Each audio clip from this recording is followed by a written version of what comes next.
Hi guys, welcome back to another video, and if you're new here, welcome. On my channel we talk all about health, fitness, and personal autonomy, and today we're going to be talking about just that. We're going to be talking about your health data, specifically the health data that I've tracked on my watch for the past 10 years. And no, it's not been the Garmin this entire time. I had the OG Fitbit pedometer back in June 2015 when I got my first health and fitness tracker. And honestly, I am quite amazed at the trends and the data that I've picked up over these 10 years. And I really find this information to be invaluable whenever I learn more about my health and more about myself. And so I hope that you guys think the same, or that you pick up something interesting in regards to these trends. And let's dive into the video. All right, so there's a lot to cover here in terms of things that I've noticed and what I've found. And when we talk about these trends, I do want you to think about this as, an individual experience. Not that everybody's going to notice these trends, but I'd love to hear your thoughts if you've noticed these things before. So when I first got my Fitbit pedometer in June 2015, the main reason for me was to track my activity levels. And also, I was super curious about my sleep data. Am I in deep sleep more of the time? Am I in REM sleep? How much of each am I getting? How well am I sleeping? How long am I sleeping? I think I sleep 8 hours. Is that true? I have all that data here. To be honest though, what I found more interesting is the heart rate data. And then now that I have the Garmin watch, I love looking at the HRV stats. So let's talk a little bit about it. I've had 4 health and fitness trackers. I had the Fitbit pedometer, I had the Fitbit Versa 2, and I had the Fitbit Blaze. And then back in December 2024, so about 9 months ago, I got this Garmin watch. And that's the only one that I've had from Garmin. The rest, again, were from Fitbit. So why did I really track? Again, it's because I'm a person who's interested in data. I'm a scientist, a nerdy scientist at heart, and I love all things health and wellness. I want to know more. I truly believe that this information helps me to modify my lifestyle.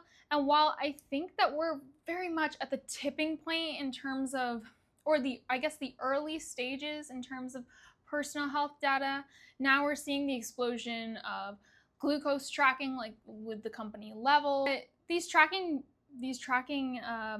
technologies, I think we're only going to see that increase, especially with the usage of AI. So it's good to know what they track and what kind of things you can gather from your data. So the main thing again was your heart rate, your resting heart rate, what is measured. But then you can also see the fluctuations in your heart rate. I will put up some clips of what the Fitbit app looks like, as well as what the Garmin app looks like in terms of stats. Unfortunately, I can't get access to my Fitbit data on my computer anymore. As of July, you can't see it. So I do have my Garmin data right here, so we can be talking about that. Another thing that I mentioned that's measured is HRV. So what is this? This is your heart rate variability. And in a lot of research studies, it's looked at in terms of how well rested or recovered we are. So a lot of athletes use this to see if you have a higher HRV, it means you have an increased heart rate variability. And what that means is that the heart is dynamic, and we kind of like to think of our heart beating at an even pace, but that's not how the heart works. It actually beats in a very invariable way. And the greater the variation in the beats, the higher your HRV, and that's actually a good sign. We want the heart to be dynamic in action. And I have some trends that I've noticed related to that. So let's start with that. Some of the things that I've been fascinated by in terms of the data that I've found is that when I drink alcohol, even a little bit, even like 1 glass, I will see that night I don't sleep quite as well. It's usually the middle of the night. It's just a little more choppy in my sleep. Normally I sleep quite well, and my deep sleep is very consistently heavy within the 10 p.m. to 2 a.m. range. And I notice that that quality of depth of sleep is not as good. I also notice that when I drink alcohol, my resting heart rate is not as low as it normally is. So when I first got my pedometer in June 2015, I was definitely not as healthy in terms of my fitness and my nutrition as I am now. And my resting heart rate at that time was somewhere in the 70s. I believe it was right around 70. Now my resting heart rate should be about like high 50s, very low 60s. And this does fluctuate because I am a reproductive age woman. This does fluctuate with my cycles. I'll see that my follicular phase, which is the beginning of a woman's menstrual cycle, like your follicular phase is typically the first 14 days. Now the follicular phase, I'm going to talk about this more in depth. So if you don't really understand right now, that's okay. But your follicular phase is the first phase of your menstrual cycle. So including your period, like your bleeding period, and then up until ovulation. Then your luteal phase is the second half, and the second half is when people can experience like PMS symptoms. And there is changes in metabolism that, again, I'd love to explore. But during my follicular phase, so the first half of my cycle, is when I notice, especially in the beginning when I'm having my period, that my resting heart rate is lower. And then by the luteal phase, I'll notice that my resting heart rate rises. So maybe in the follicular phase, it'll be about 59 for me, like 58, 59. Sometimes it can go into 55 or lower if it's consistently that low. I have noticed that before. One time for me, it was in the low 40s. And I was dealing with low iron, and I was also dealing with caloric restriction at that time. And that makes sense because for our metabolic rate, when we reduce our metabolic rate by under eating calories or by not having enough iron stores, we're going to lower our heart rate.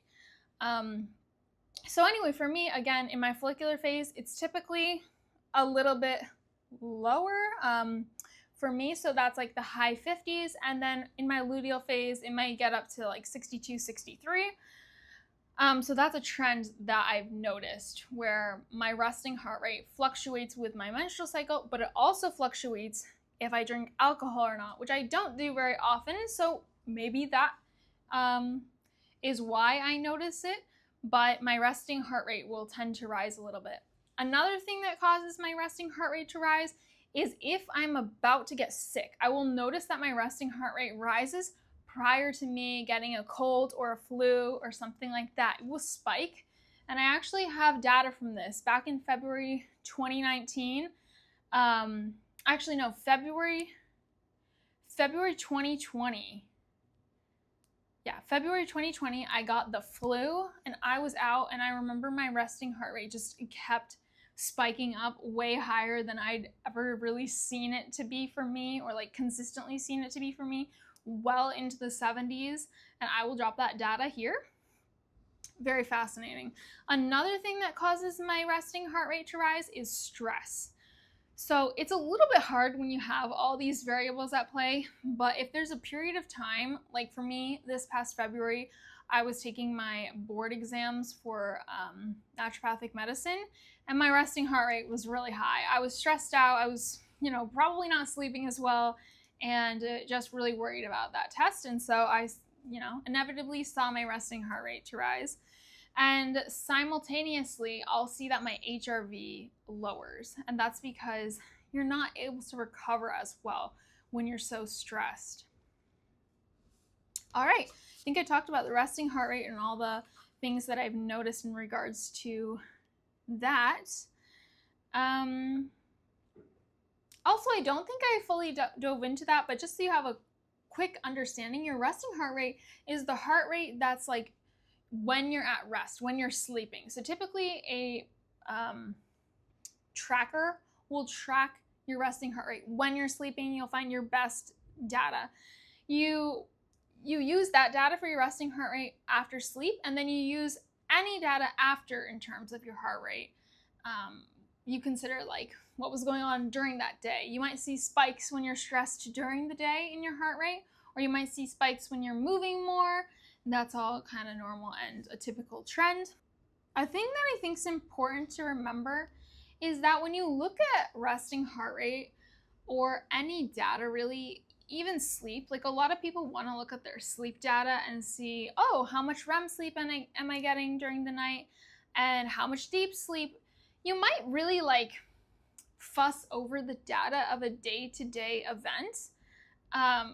The better picture that we have is looking at like 10 years, or I mean, that's so long, but like a month at a time and just seeing what trends you notice. That's a much better way of looking at your data. Like, is there a month, like last month I just got married, how did my married month like impact these factors?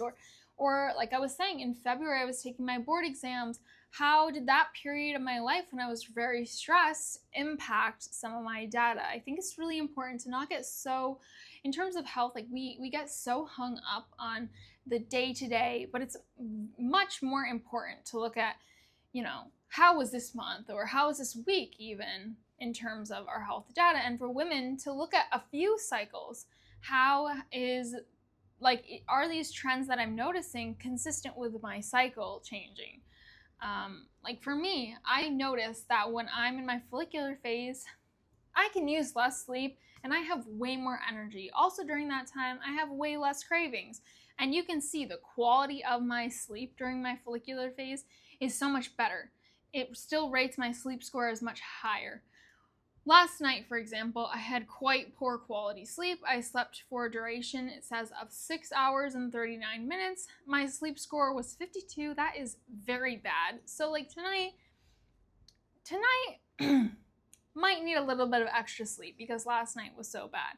If that's a one-off event, then like that's okay. But it's when you notice this day after day, week after week, month after month, that you need to be more concerned about it.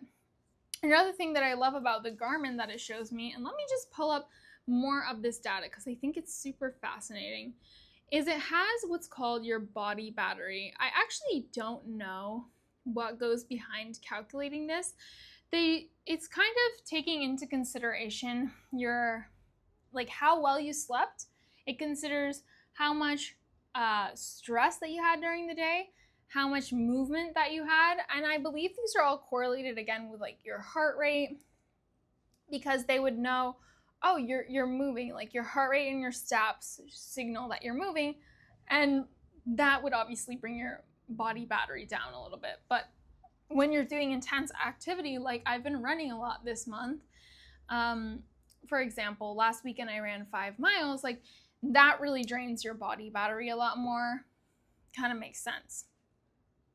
But I find that very useful as well. It also tells you about how much stress you have per day. And it's just been 9 months of me using the tracker, but I do feel like the data is quite insightful. I can see, for example, that I was very well rested on September 2nd, but I still hit, so my body battery went all the way up to 80, but then I still hit the lowest of 5. And so for the Garmin, if you look at the Garmin, your body battery can hit a low of 5. And honestly, for the past month, it's been a lot of work for me and I've not been sleeping too well. That's definitely a trend that I've noticed. I'll put that up on screen if I can, where you can just see that I'm not as well rested even without looking at my sleep because my body battery just doesn't get that high. The next thing that I think is very helpful to look at is your steps and activity. And one trend that I've noticed, and I think it's pretty obvious, is that I live in the Northeast, and for the entire past 10 years I've been living in the Northeast, and every like cycle of season, I always notice that I have the most movement in the summertime and the least movement in the wintertime. And that also correlates with a little bit of weight gain that I sometimes see in the winter. And then usually I like lean down a little bit more in the summer. That's not entirely true. If I do look at all of the past 10 years, I definitely have a bit of like yo-yoing in my weight. And part of that is that I had hypothyroidism in 2019. And then it was starting to get resolved in like 2021. I also had a bout of like under eating in 2017, 2018, which I can track and correlate with not only weight that I've measured, but also I can see like my resting heart rate was at the lowest it's ever been. I think it hit 39 even one day, which is quite scary. Hopefully that wasn't accurate. But it was in the low 40s around that time. And around that time, I would say it was low iron, I believe I had diagnosed with, and then caloric restriction as well. So the whole idea of measuring this health data is to get a window into how you can correlate not only what you're feeling and experiencing in your day-to-day life. That's very important. Like, I think that it's underestimated in medicine. If you're feeling good, if you're feeling like this is one of the fittest you've ever been, if you're feeling good energy, really look at that data and see like, okay, am I doing all these things? Or, you know, is it just like, I don't know why it would be like you're spontaneously feeling good, but like, what am I doing and how can I keep doing that? And then when you're feeling bad, maybe check out what you're doing. Like for me, I always just feel a lot less energy in the wintertime. Maybe that's because I'm not moving as much or not being as, you know, active out and about. Really look at that data and then try to figure out, okay, how can I make myself feel better? Like that's another reason to track your data, because it gives you, you know, big cycles of time where you can see like, okay, in the summertime, I was feeling high energy and I was getting out and I was moving 12,000 steps a day average. And now it's wintertime and I'm moving 4,000 steps a day. I'm eating heavy food and I'm not feeling good. Like, let's switch it up. How can I bring more energy and vibrancy? And unfortunately, exercise and sleep kind of get into this cycle where if you're not sleeping well and you're not eating well, yeah, food, of course, and you're not moving well, that impacts your mood, and then your mood can impact you wanting to do those things. But you have to start with the action first, whatever action you can do to get yourself going again is the best thing to do. All right, I mentioned that my menstrual cycle being in the follicular phase reduces my heart rate, my resting heart rate. It also improves my heart rate variability. I noticed that my stress resilience is so much higher in my follicular phase. And in my luteal phase, I don't get too many PMS symptoms, but they are sometimes present. And I do notice as well that my heart rate increases, my resting heart rate increases, and my need for sleep increases. Also, my need for calories, energy, and my cravings increase during my luteal phase, as well as my heart rate variability is often reduced. So these are all kind of showing that your resiliency in terms of what your body needs is you're a lot more resilient, or your body needs less during the follicular phase, whereas during the luteal phase, it needs more. It needs kind of more self-care. It needs more nutrition. It needs more sleep, and it needs more attention, essentially, more rest and relaxation. This is not true for everybody, but this is something that I've definitely noticed for myself. Also, my strength, in terms of like strength training and that kind of stuff, I'm so much stronger and I have more energy. I hit more of my PRs. Honestly, I probably hit all of my PRs during my follicular phase. A couple like day 2, day 3 in my cycle, I hit more of my PRs in the gym. Lastly, I want to talk about sleep quality and quantity. So when you look at your fitness data in terms of sleep, I'm going to pull that up right now. One thing that I notice is that people are really interested in looking at how much time they spend in their deep sleep. You know, we think about that as being like the main sleep for recovery, versus your REM sleep, that stands for rapid eye movement stage. That's also very important. But people are, I think, just overall more interested in like how long they stay in each phase. Is that like the correct amount that I'm supposed to be in, etc. And I think what's more important is making sure that when you use the sleep tracking, it's not going to be 100% accurate. One feature that I really like is that it tells me about when I fell asleep and then about when I woke up. That's definitely not always accurate, but over time I can see, am I being consistent with my bedtime routine? You can also schedule in like when your goals are for wanting to go to sleep. And for me, I always want to go to sleep around 10 p.m. and I always want to wake up around 6 a.m. And this is a little bit not true on the weekends. On the weekends, I allow myself maybe, I do tend to like shift my clock and I sleep more around 11 p.m. and wake up around like 7 or 8 a.m. depending on like how I actually fall asleep. Because I think we think in our minds like, oh, if I choose to go to bed around 10 p.m. and then I'm gonna wake up at 6 a.m. and I'm gonna get 8 hours of sleep. It does not work like that. And if you do your sleep tracker, you will notice this because it will tell you periods when you're awake. Like last night, for example, I don't usually have too much awake time, but I had 17 minutes of awake time. So if you thought, oh, I go to bed around 10 p.m. and I wake up around 6 a.m., you're not considering the time that you're awake or that your body's awake. And like my goal, like I just said, well, I actually fell asleep at 10:34 p.m. So that's not really that close to 10 a.m. And I woke up at 5:30 a.m. So I definitely lost an hour there. No wonder why my sleep was just not as good quality. Let's talk about this. Deep sleep, I only got 47 minutes of deep sleep. That's not great. It couldn't track my REM sleep. I don't know what happened there because usually if you go to bed after 12 a.m. or midnight, usually you're kind of losing your deep sleep and your REM sleep happens more towards when you're waking up. So sometimes for me, like this morning I woke up at 5:30 a.m. Might not have had enough time to cycle back through and like get more of that REM sleep because that usually happens when you're closer to waking up, more of the morning time. So maybe if I woke up at like 7 a.m. or 7:30 or 8, maybe I would have had more REM cycles. And personally, I have noticed that to be the case before. Let's bounce back to a weekend day and see if there's any drastic changes that you can see.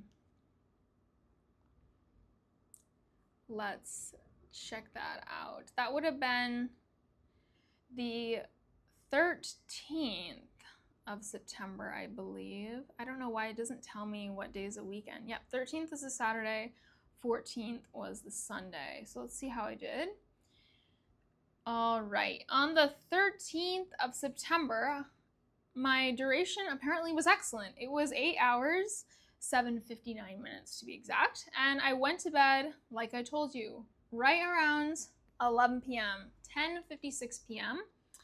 to be specific. And then I woke up at 7:01. And what do you know? I had more REM sleep. And I think that's because of my sleeping shift with more time in the mornings for me. My deep sleep was great as well. It was 1 hour and 14 minutes.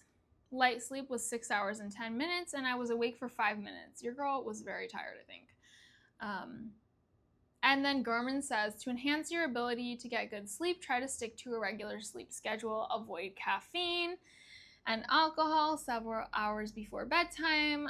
Your best bet, unless you're not that affected by caffeine, but most people are, your best bet is to not drink caffeine after midday, which is around 12 p.m. And just avoid alcohol in general if you really want to get a good night's sleep, because alcohol is going to disrupt that like 2-3 a.m. wake up time. It's going to help you fall asleep easier because alcohol is a depressant, but it's going to cause you to wake up in the middle of the night and kind of lead to that choppier sleep and just not good quality, not as great depth of sleep. All right, one more thing to talk about, I guess. Stress status. So I find this really fascinating, and honestly, for the most part, it's quite accurate on the Garmin app. It tells you the levels of stress, and then it kind of correlates that with your body battery, which is what we were talking about before. That's something to really watch out for, and most people don't have the best ways of coping with stress. A lot of our ways that we cope with stress in the current modern day is just not great. Like it's kind of a self-sabotage, like alcohol or smoking, or there's so many things. Binge watching TV, binge watching processed foods, like overeating, having a lot of sex. Like the ways that we manage stress, there's just a lot of bad ways that we do it, or ways that, sorry, I don't want to label it as that or be that judgmental, but ways that we end up hurting our body or potentially risk harming our body versus ways that we cope with our stress in a more intentional way, like going to therapy or meditating or exercising and moving our body and relieving tension in that way, going to get a massage or going to physical therapy. There's ways that we can move emotion. I think that a very important thing to consider with the word emotion. So stress is like, to feel stress is different for everybody, but stress is usually based on an emotional reaction. And the word emotion means to like move, to emote, to get it through your body. So the best ways of doing it are like singing, like getting out of your body, movement, like boxing some people use, or any physical activity for that matter, anything that you like to do. Laughter is great. Communication, like talk to your friends and family, talk with your therapist.